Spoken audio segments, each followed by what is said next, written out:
Hello, my name is Andrey Soares. I'm medical oncologist in Hospital Albert Einstein in Centro Paulista de Oncologia and LACOG GU chair. I'm here in Franco-Brasileiro meeting in Rio de Janeiro. I'm here with Dr. Karim Fizazi. Dr. Karim Fizazi is a medical oncologist at Institut Gustave Roussy in France, and he is the first author of Latitude trial. It's, I believe, that one of the most important trials in the prostate cancer history. Sure. Dr. Fizazi, I would like to know, since 2014 that we have results of the charted, the combination of one active treatment with ADT in patients with metastatic sensitive castration prostate cancer. We have 3 years later the results of Latitude. So now we have two options for this kind of patients. The docetaxel and abiraterone plus ADT. I'd like to know what do you think about these two options and how we can choose these options for the patients in the clinical practice. Right. Well, first thing is that it's good to have these two options, because when you think about it, we've been treating these patients with metastatic disease the same for 70 years with no progress. So out of a sudden, in the last 4 or 5 years, we have now two compounds that show overall survival improvement. Now, looking at the data, when you think about it, there are actually 4 trials randomizing docetaxel, the 2 arms of Stampede, Charted, and JETUC 15. 2 are positive for overall survival, 2 are negative. And when you look at the entire picture, it's about a 20% or 25% maximum reduction in the risk of death if you're using docetaxel. So overall survival seems to be improved, but the magnitude of the benefit is around this. Now, 2 randomized trials look at abiraterone, Latitude, and Stampede. Both are positive, and the benefit is more about 37% reduction in the risk of death on top of many other secondary endpoints.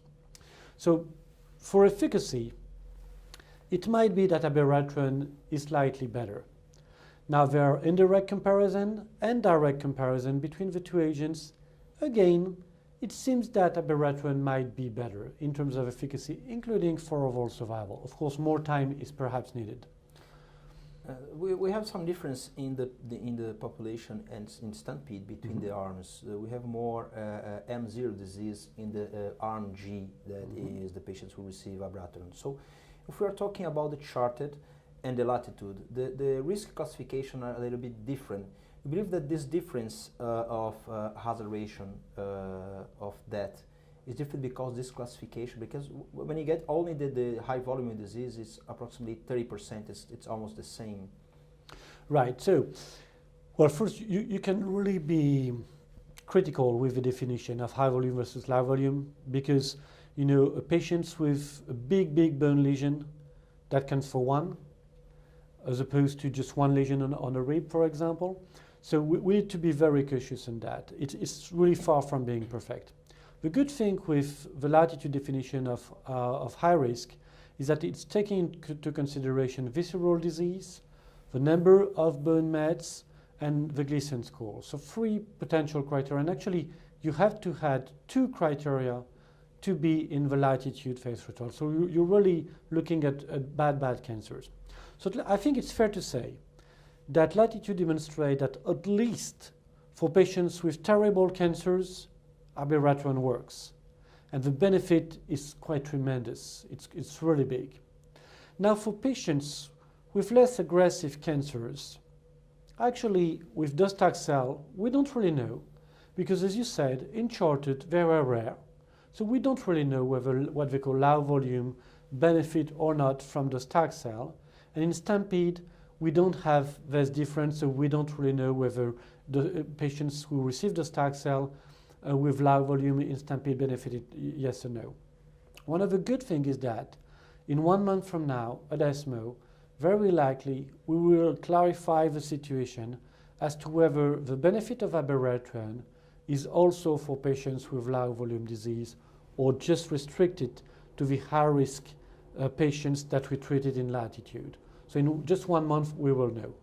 For now, September 2018, it's clear that patients with high-risk disease clearly benefit from abiraterone. For low risk, just wait for an additional month. Great. In Brazil, we don't have abiraterone in the public system, unfortunately. We just have the docetaxel. Do you believe that some patients with low volume disease that should be treated with docetaxel based on the charted data? Yeah, again, it's not charted only because it's really fun how people are focusing on charted for docetaxel. We have 3 and actually 4 randomized trials. We should look at the entire picture when looking at the chemotherapy and also for abiraterone, by the way.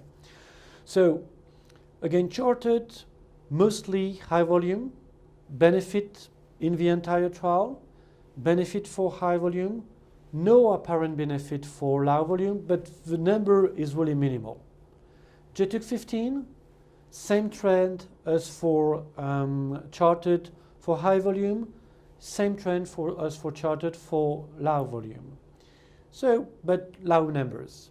Stampede, we don't know, because we don't have a separation. So it's very difficult to advise whether patients with low volume disease, forgetting about abiraterone, should or should not get chemotherapy, because the evidence that we have is minimal. It's really minimal number of patients. So typically when I see a patient with low volume disease, again forgetting about abiraterone, it's the question about chemotherapy, I'm sharing the data that we have with the patients and we're making the decision together as to whether we should get chemotherapy or not. And some patients I'm treating, some patients I'm not treating, because this is really an area of uncertainty at the moment. Now for abiraterone again, it's very clear for high risk by the Latitude definition. For low risk or for low volume, we don't know, but we will know in just a month from now. We're discussing in some section today about how to follow up the patients who were treated in case of abiraterone plus ADT or docetaxel plus ADT.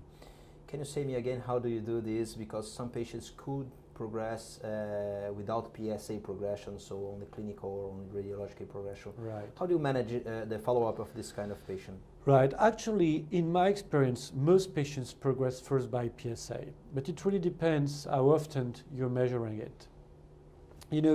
Typically the patient is tremendously benefiting, say, from ADT plus abiraterone with an undetectable PSA or very low PSA. You're quite confident that you can follow this patient, say, every semester with clinical assessment and PSA without imaging, to be honest. In most cases, you will see first the PSA rise before anything else, clinical problem. So you can start imaging when you see the PSA rising.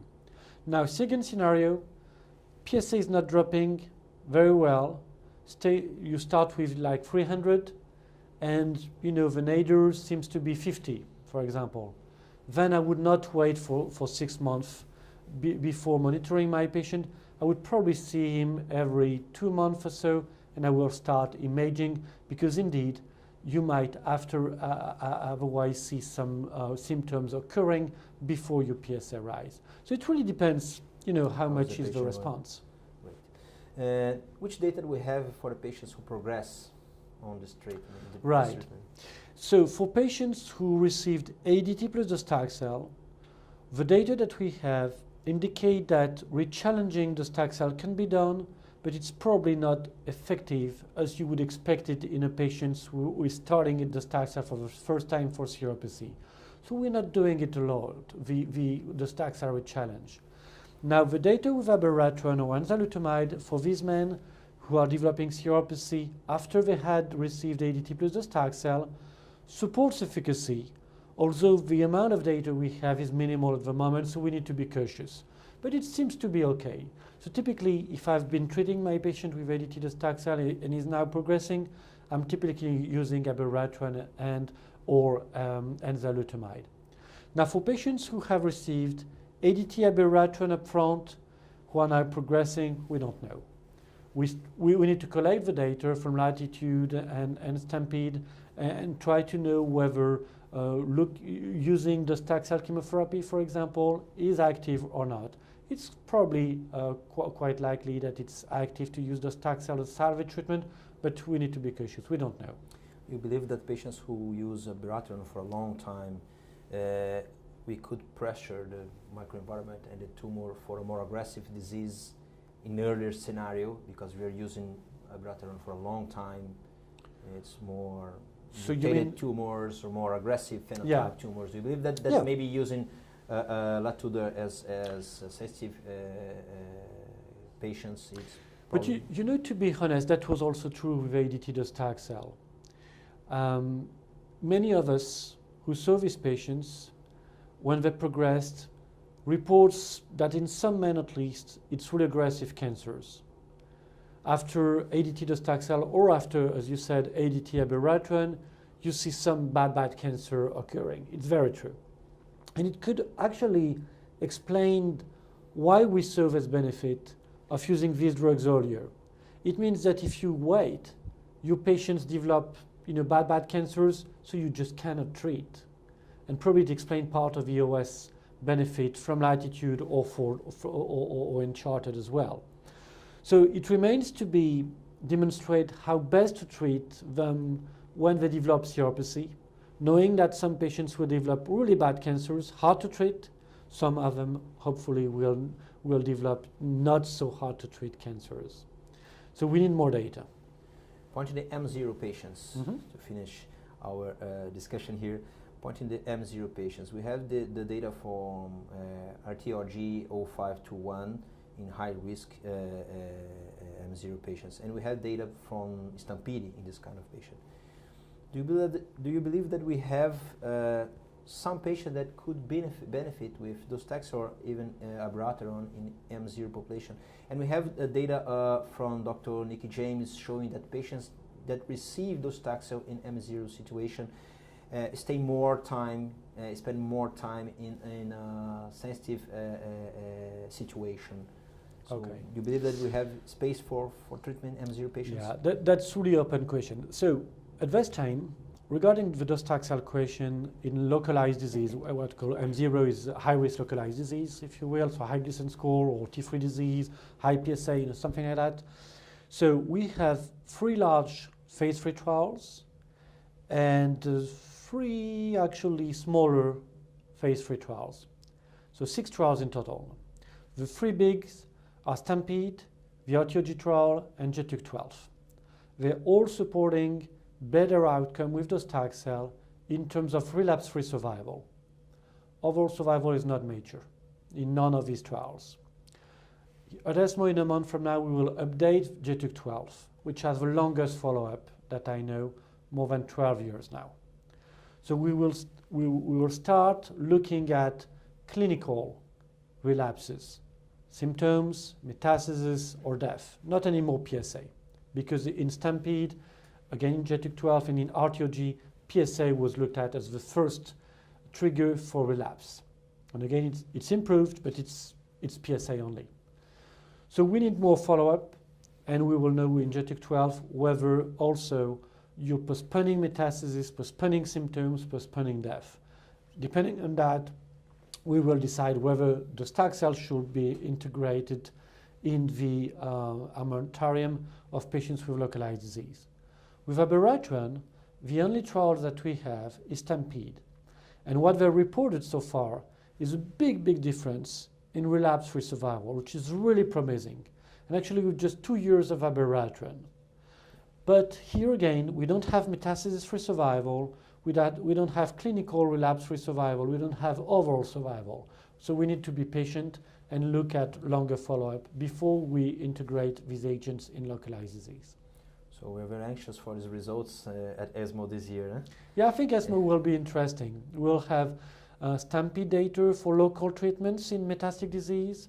We'll have also abiraterone for M1 disease, according to the definition of Latitude for high risk versus low risk. So I think this is going to be very interesting. And we will have also JTUC12 with a much longer follow-up about docetaxel in high-risk localized disease. So that should be interesting. Great. Thank you very much, Dr. Karim, for our talk. Stay tuned for news. Thank you. Thank you.